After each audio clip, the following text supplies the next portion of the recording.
அண்ணா அண்ணா மணி என்ன இங்க ஏன் என்னாச்சு கேக்குறா ராக வந்ததுக்கா அண்ணா உடனே வர சொல்லு. என்னண்ணா ஒண்ணு இல்ல மணி பண்ணு வேணும்னு கேட்டியாமே நான் கேட்கலண்ணா. ஐ கொண்டு வரவனுக்கு 5 ரூபாய் தரேன்னு சொன்னியாமே எதுக்கு மீன் செலவு நானே வந்திருக்கேன். இந்த பண்ணுக்கு நீ காசு கூட தர வேணாம். லாபத்தோட தாங்க முடியல எப்ப பார்த்தாலும் டீயை பண்ணு வச்சுக்கிட்டு சாப்பிடவான்னு கூப்பிடுவான்.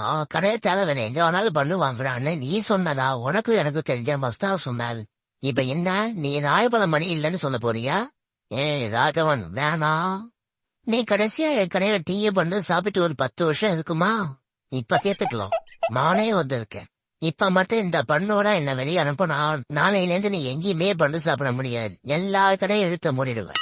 சரி வீட்டிலேயே டீ போட்டு பண்ணு தொட்டு சாப்பிட நினைச்சாலும் அதுவும் முடியாது. ஏன்னா எல்லா கடையிலயும் ஏன் பண்ணுதான் விற்கும். உனக்கு எங்கேயும் வேலை பண்ணு கிடைக்காது. என்ன பண்ண போற?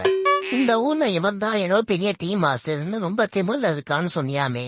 இப்ப நான் டீ மாஸ்டராகவும் வரல டீயும் கொண்டு வரல. நீ எப்படி? தம்பி கேட்ட மூடலாம். ஓத்தா கேட்ட மூடலாம். ஏழுதான் குட். நாளையிலேருந்து நீங்க எல்லாரும் என் கடைக்கு வந்துடுங்க. ரொம்ப சீக்கிரம் வேணாம். கொதுமையா காலையில 7 மணிக்கு வந்தா போதும். நானே டீயும் பண்ணும் ரெடி பண்ணி வைக்கிறேன். மூடலா கேட்ட.